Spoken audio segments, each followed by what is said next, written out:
इस सीरीज में हम चर्चा करेंगे कंपनी के गवर्नर या वायसराय के बारे में जिन्होंने भारत पर राज किया। इसको हम मॉडर्न हिस्ट्री के साथ भी जोड़ सकते हैं, प्लस इसमें हम पॉलिटिकल के कुछ मुख्य फैक्ट जो आएंगे उनके बारे में रीड करेंगे। हम एक सिस्टमेटिक वे से ईयर बाय ईयर इसको स्टडी करने की कोशिश करेंगे। आशा करता हूँ कि आप वीडियो को पूरा देखेंगे। तो शुरू करते हैं। हम सबसे पहले बात करते हैं बंगाल के गवर्नर के बारे में। बंगाल पर काफ़ी गवर्नरों ने राज किया, जिनमें सबसे इम्पोर्टेंट आ जाते हैं, जिनका नाम आ जाता है रॉबर्ट क्लाइव। रॉबर्ट क्लाइव जो थे, इन्होंने 1757 से लेकर 1760 तक और 1765 से लेकर 1767 तक इन्होंने भारत पर बंगाल पर राज किया।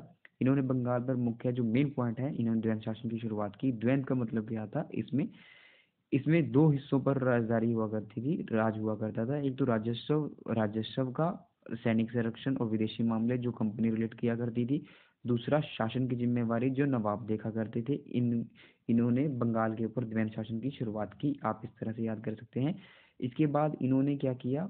इनके टाइम का महत्वपूर्ण घटना है 20 जून 1756 को ब्लैक होल की ट्रेजरी हुई, जब जिसे कलकौटरी की त्रासदी कहा जाता है, जिसमें नवाब जो सिराजुद्दौला था उन पर आरोप लगाया गया कि उन्होंने अंग्रेजों के कुछ सिपाहियों को काल कोठरी में बंद कर उनकी हत्या कर दी। इस तरह के आरोप लगाकर इन्होंने इन्होंने प्लासी का युद्ध को निमंत्रण दिया और 23 जून 1757 को प्लासी का युद्ध होता है रॉबर्ट क्लाइव और बंगाल के नवाब सिराजुद्दौला के बीच में। सिराजुद्दौला अपने दर से मीर जाफर को, जो उनके सेनापति थे, उनको भेजते हैं। वो गद्दारी कर जाता है और वो धोखा देकर नवाब को हरा देता है, जिससे रॉबर्ट क्लाइव की जीत हो जाती है। उसके बाद उनकी मृत्यु हो जाती है। उसके बाद नेक्स्ट 1764 में बक्सर का युद्ध होता है, जिसमें एक तरफ कंपनी होती है, दूसरी तरफ नवाब सिराजुद्दौला जो अवध के थे, शाह आलम द्वितीय जो दिल्ली के थे, और जो बंगाल के मीर कासिम थे वो थे। और इस तरह से उनकी युद्ध होता है। एक तरफ रॉबर्ट क्लाइव की सेना होती है, वो जीत जाते हैं। इस तरह से जो युद्ध समाप्त होता है वो इलाहाबाद की संधि पर समाप्त होता है। इलाहाबाद की दो संधियां होती हैं। पहली संधि होती है 12 अगस्त 1767 को, दूसरी होती है 16 अगस्त 1765 को। जो पहली संधि में शाह आलम द्वितीय को दिल्ली के जो मुगल बादशाह थे उनको 26 लाख की वार्षिक पेंशन लगा दी जाती है। और दूसरी तरफ जो बंगाल पर बीसीसीआई का पूर्णतः राज हो जाता है। और जो दूसरी संधि होती है उसमें नवाब सिराजुद्दौला जो है अवध के नवाब थे, उनको उन पर 50 लाख का जुर्माना लगाया जाता है। चुनार का उनसे किला ले लिया जाता है। और एक तरह से कंपनी का राजस्व पूरी तरह से छा जाता है पूरे बंगाल पर, और अब उनको रोकने वाला कोई नहीं होता है। इसके बाद आ जाते हैं वॉन हेस्टिंग, जो बंगाल के गवर्नर के रूप में आते हैं 1772 से लेकर 1774 तक। फिर उनको गवर्नर जनरल बना दिया जाता है 1774 से लेकर 1785 तक।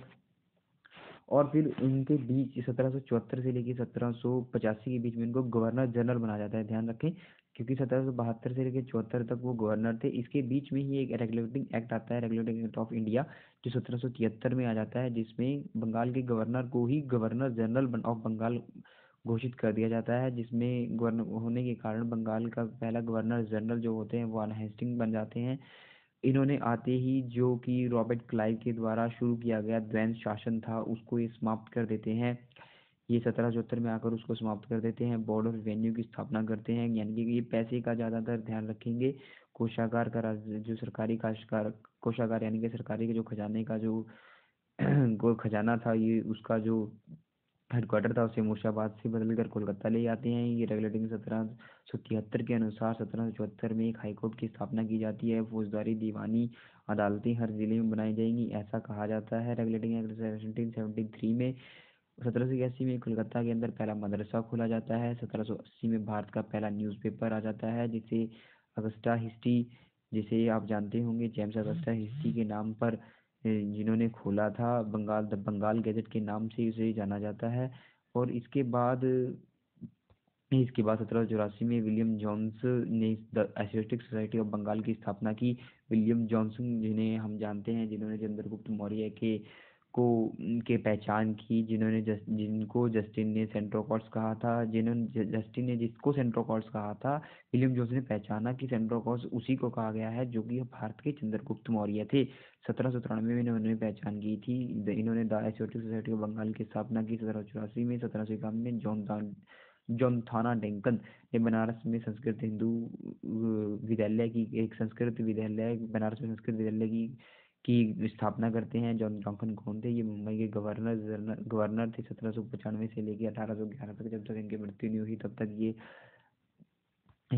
ये एक मुंबई के गवर्नर रहे सॉरी गवर्नर रहे, क्योंकि बंगाल में ही गवर्नर जनरल आया था, मुंबई में गवर्नर जनरल का पद नहीं आया था। 1775 से 1782 तक प्रथम वार्न हेस्टिंग के समय में प्रथम मराठा युद्ध हुआ, जिसमें एंग्लो मराठा युद्ध जिसे कहा जाता है, जो 1782 में समाप्त हुआ। सलबाई की संधि के साथ ये समाप्त होता है। सलबाई की संधि दो आदमियों के बीच में होती है, एक महादजी भोसले जो मराठों का नेतृत्व कर रहे थे, वान हेस्टिंग जो बीसीआईसी का ब्रिटिश ईस्ट इंडिया कंपनी का जो नेतृत्व कर रहे थे। सलबाई की संधि 1782 में होती है। 1780 से लेकर 1784 तक सेकेंड एंग्लो मैसूर युद्ध हुआ, जो 1784 में जिसमें जो मैंगलोर की संधि के साथ समाप्त होता है, जिसमें टीपू सुल्तान जो थे वो मैसूर का नेतृत्व कर रहे थे और एंग्लो यानी कि अंग्रेजों का नेतृत्व वान हेस्टिंग कर रहे थे। वैलन हेस्टिंग के समय दो मुख्य संधियां हो रही हैं, सलबाई की संधि और मैंगलोर की संधि। 1782 में सलबाई की, 1784 में मैंगलोर की संधि होती है। टीपू सुल्तान के साथ मैंगलोर की संधि होती है। उसके बाद इस मुगल सम्राट की जो 26 लाख की पेंशन थी, इन्होंने ये बंद कर दी थी 1784 में। जब ये 1784 में इनका लास्ट टाइम आ रहा था, क्योंकि 1774 से लेकर 1785 तक इन्होंने बंगाल के गवर्नर जनरल रहे ये।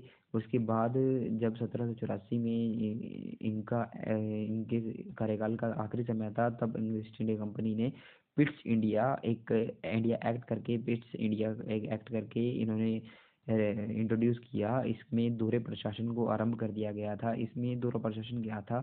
इसमें दोहरे प्रशासन में board of director and board of controller को इंट्रोड्यूस किया गया था। बोर्ड ऑफ डायरेक्टर जो थे वो व्यापार को देखा करते थे, बोर्ड ऑफ कंट्रोलर जो थे वो राजनीतिक मामलों को देखा करेंगे।